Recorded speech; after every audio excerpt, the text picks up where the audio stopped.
See It to Be It is an interview series highlighting professional role models in a variety of industries. The goal of this series is to draw attention to the vast array of possibilities available to emerging and aspiring professionals, with particular attention paid to the support systems available for people of color within the industry. And now, here's your host, Amy C. Waninger.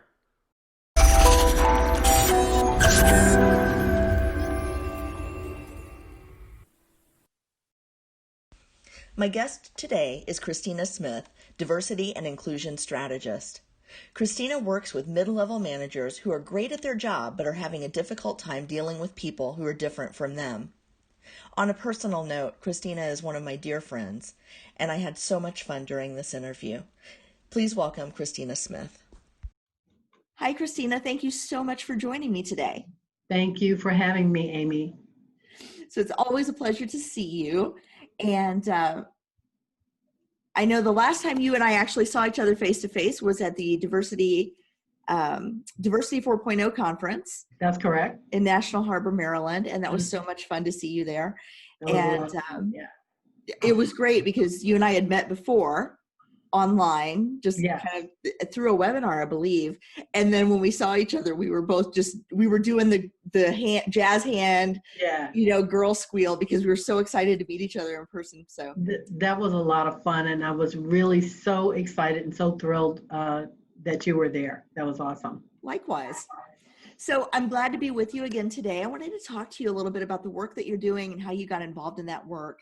Sure. Because I want to try to expose more young people to different industries and different roles and different just opportunities that are waiting for them in the world that maybe they're not aware of already. Absolutely. So the first thing I wanted to ask you, so you do diversity and inclusion consulting. That's correct. And I wanted to ask you, how did you get into that work and what appealed to you about the work that you do? First of all, I really love what I'm doing. And I feel like right now is the time to be in this arena. For many, many years, I started in the field of training and development and really enjoyed helping organizations move from one level to the next, whether it was working with a team of people or an individual through coaching or team building or strategic planning. I just love that kind of work. And yet all of my life, being a woman of color, I was constantly aware of how people were impacted in school or in the workplace. So when I was growing up, I went from 1st through 8th grade, I went to a actually it was an all-Black elementary school. And then in high school, I went to an all-white school where there were 100 students, all girls, and only 4 African-American students. So it was a dramatic difference.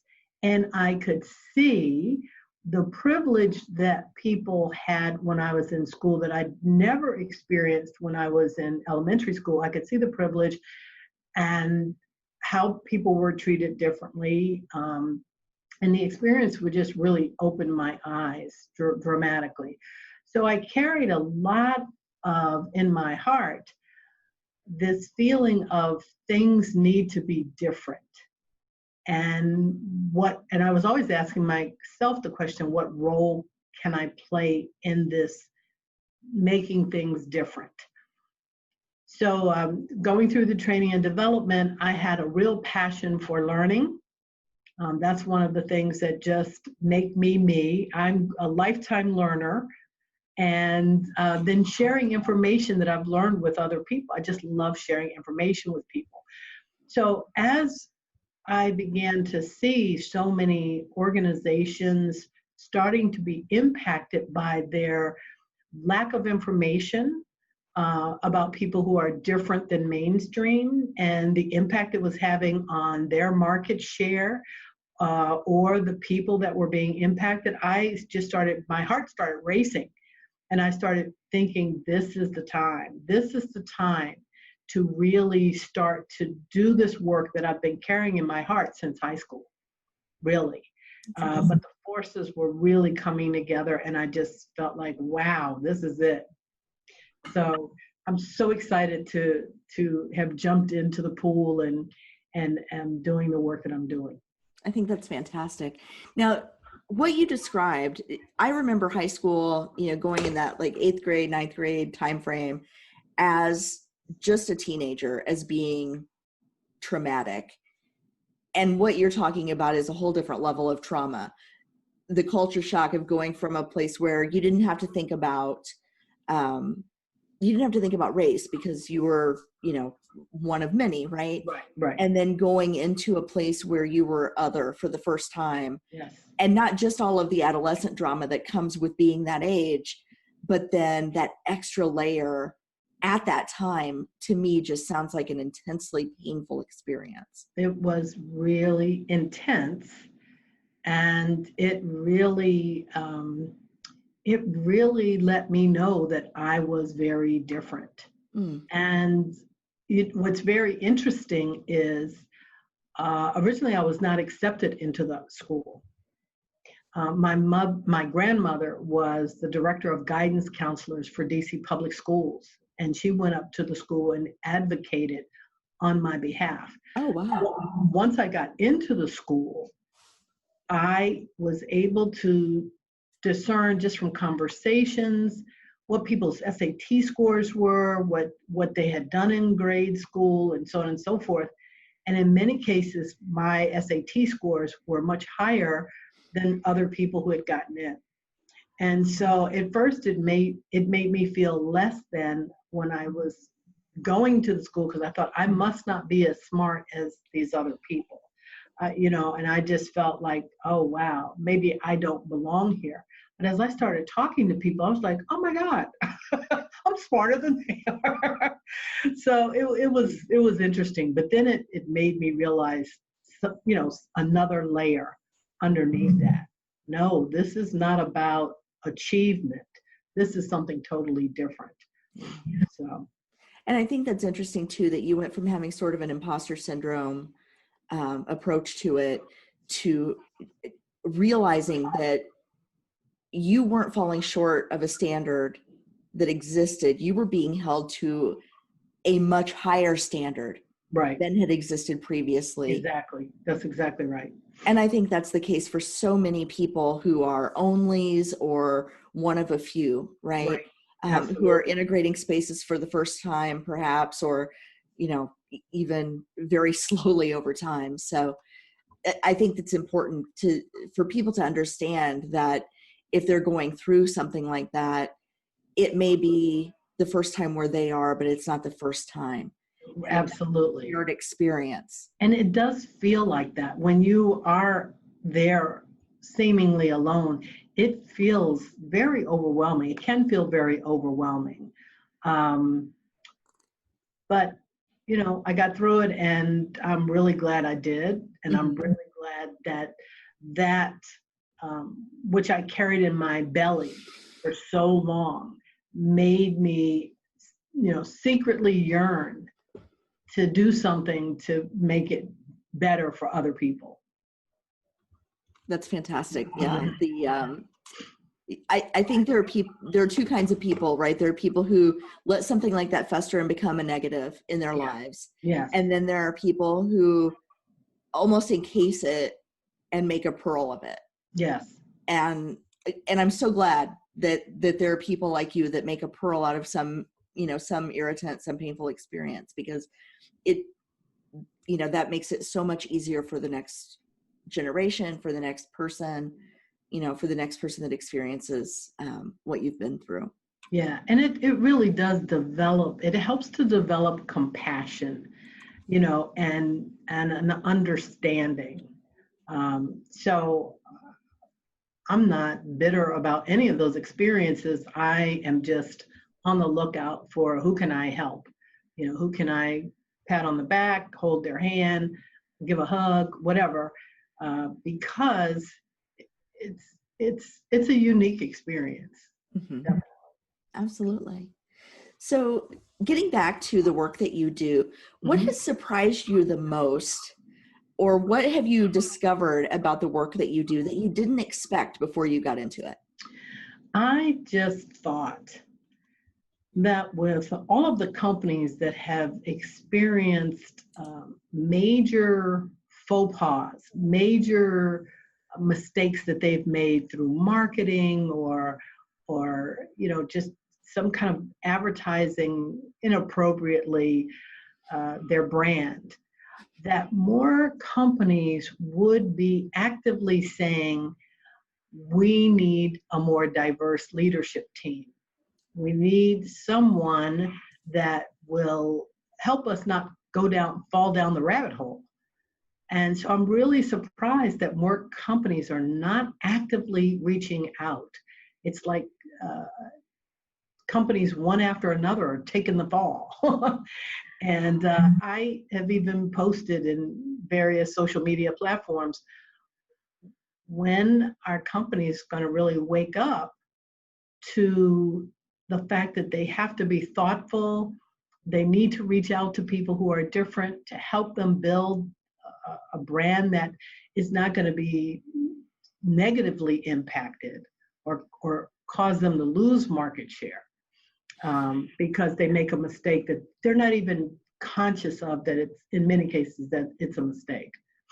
Absolutely. And, I'm going to jump on that a little bit because I see so many things in the news, right? I mean, the examples and the examples are just so many, right? I know. We've seen it happen to Starbucks, Papa John's,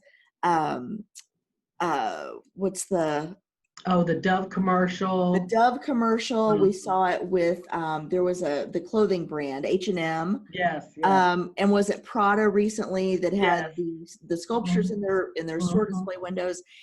And you would think, just like companies manage risk in so many other ways. Right. They manage. They talk about things like cybersecurity risk because that could affect their bottom line. Exactly. They talk about employee theft because that can affect their bottom line. They talk about succession planning and they talk about all of these things, right? But then they have this risk, this PR risk at a minimum, not to mention the lawsuits that come from,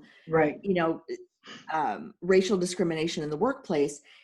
And it seems like there's this gap of understanding that that's a risk that needs to be managed in a holistic and proactive way. Yes. Just like they manage, property loss or, talent departure and turnover and things like that. So I see a blog I hear a blog in the making. Absolutely. And so, so getting companies to understand that this pain point is just waiting for them to step in it. Yes. Rather than waiting until, and GM was another one in the news this week where they had just a horrible work environment from a racial standpoint at one of their locations. And I don't understand why a company would wait to be the next GM or the next Prada or the next H&M, why they wouldn't want to get in front of that now. Yes. So we've got some work to do, don't we? Yeah, we do. We have a lot. And, but I think the thing that's so interesting to me is really how polarized we've become. When I look at the Gillette commercial that was just out recently, I loved the commercial. I thought it was really awesome, and yet it got a lot of pushback. Yeah. And so I thought, wow, we really need to have more and more and more conversations within our families, within our communities, within organizations, corporations, because somehow there's something that's really kind of broken in one sense, that people are not understanding. And regardless of what people think, our world is changing. Our world is changing. And people are going to be really impacted, and a lot of people are not prepared. It's like being on the beach and here comes the tsunami. And I'm not talking about people coming into the country. There are enough people in the country already who are diverse enough. The change is going to happen. Absolutely. Yeah, the population shift in and of itself within our borders, right, is enough to trigger you would think, to trigger some change in attitudes and behaviors. Mm-hmm. And when you add to that the globalization Yes. of world markets, the Yes. globalization of most companies have in some way a global talent pool that they're working with. They're trying to appeal to markets that maybe they've never entered before. And that's hard to do if you don't change your internal perspective Exactly. to know how to have those conversations. Exactly. And so that actually brings me to a question I wanted to ask you. So there are a lot of companies now that are doing more. You mentioned Gillette, but I'm talking about internally, not in their advertising or in their marketing, but internally. Companies seem to be doing more to prevent sexual assault, sexual harassment in the workplace. I think as a result of the Me Too and Time's Up movements, Right. there seems to be a little bit more understanding, or at least solidarity among women now, that we're just not going to take it anymore, and we're not going to look the other way when there's bad behavior going on. Right. And so I'm wondering, are you seeing that in the work that you're doing, that companies are being a little bit more proactive about sexual harassment? Yes, absolutely. And I mean, most companies have had sexual harassment training, but now, and so every year, most organizations have to go through, their folks have to go through sexual harassment training. Now what I'm seeing is that people are really starting to step up and really enforcing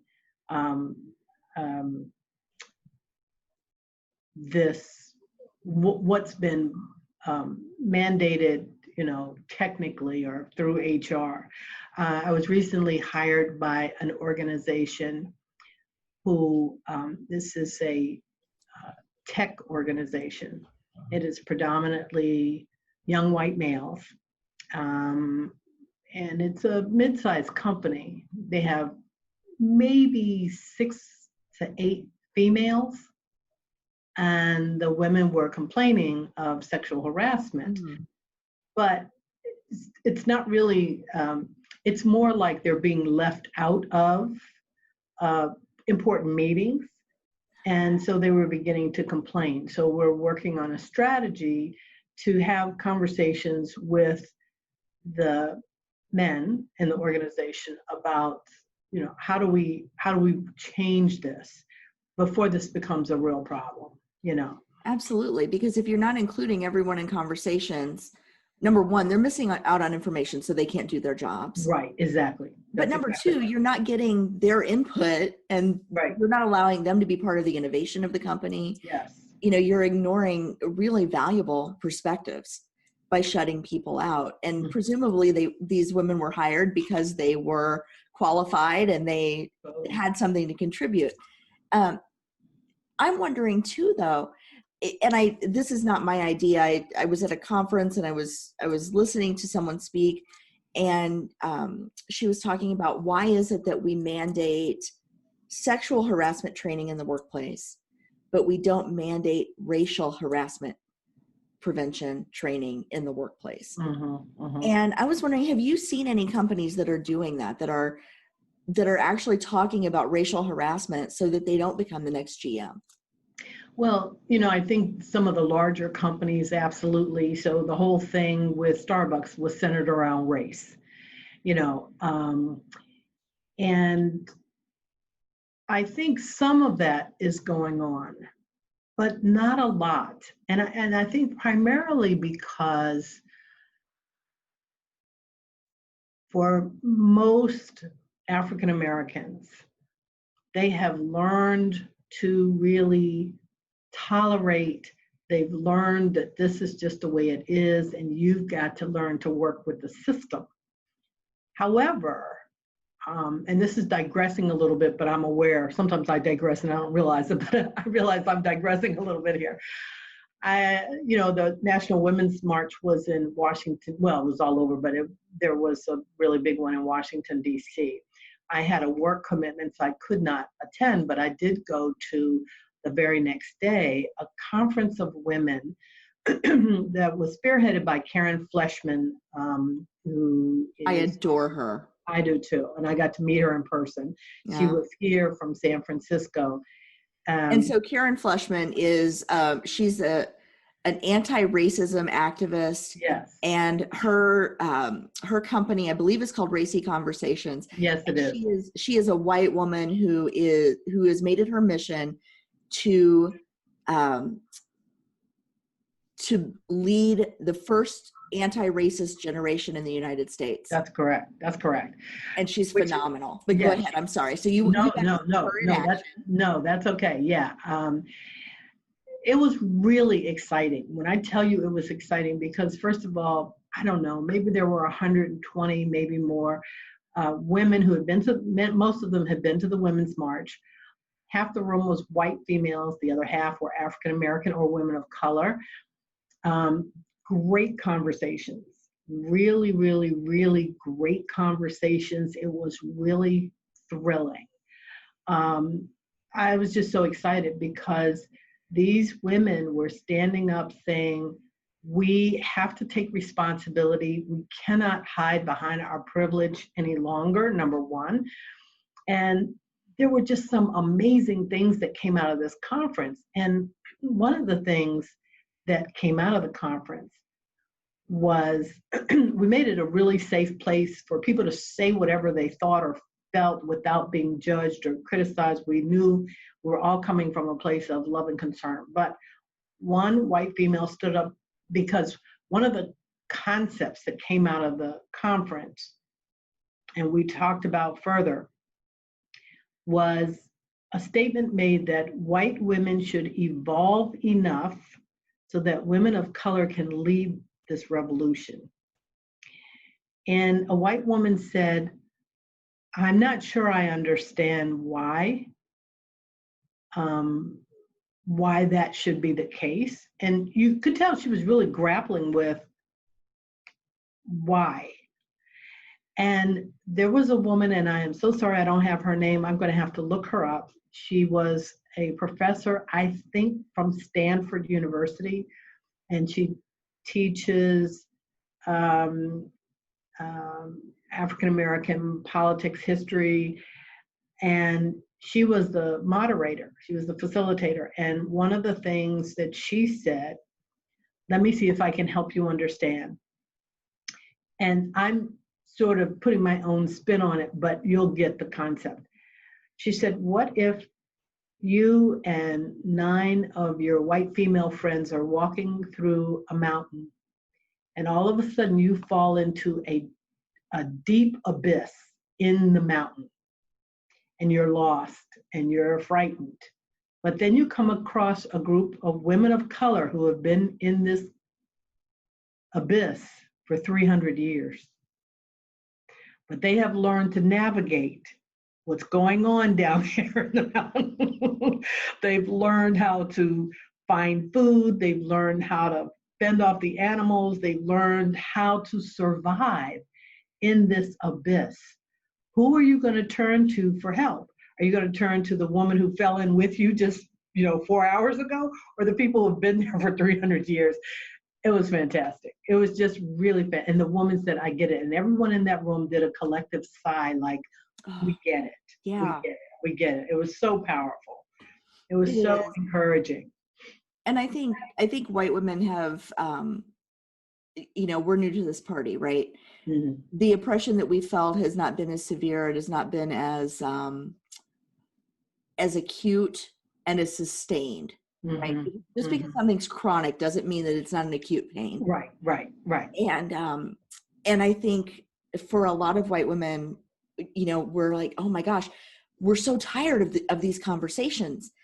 And, to your point, Black women have been tired of these conversations for 300 years. Right. And not only that, but I think to the credit of Black women, when Black women succeed, they bring everyone else along with them. Right. When white women succeed, we have a tendency to leave others behind. And I think that's unfortunate. And I certainly want to see a world where we're all succeeding together. Yes. And I applaud I applaud Karen and her work, and I'm so glad that you were able to see her in action and to be there and be a part of that, because to be in a room where women of color and white women can have those honest conversations, I think is so important, because I'm coming to realize for the first time that we grew up with two sets of rules, and we were both told that those sets of rules were what kept us safe. Right. But they were also about how to be polite. Right. And so what I grew up as, this is how you go about the world and navigate being polite, I'm only now coming to realize is harmful to other people, which is exactly the opposite of what I intend to be. Right. Oh, I understand that. And it's so devastating to find out that the things that you've been taught to get you to a certain end point are the opposite of what are going to get you there. Right. And so I'm so glad that we're able to have those conversations and learn from each other and forgive each other for past transgressions, and to really understand, hey, I get that your heart's in the right place, but you're doing it all wrong. Right. And somebody's there to say, to listen to that and to accept it. So it was for co-creating that space. Yeah, it was awesome. It was just so awesome. I was really so glad that I was there. It was just like, oh my gosh, incredible, absolutely incredible. That is wonderful. So I'm going to go back just a little bit. Can you tell me about if somebody wants to do work in the diversity and inclusion space, in the consulting space, in the training and development industry, where you've spent so much time, how can they learn more about that? Where can they go for information? So a couple of different things.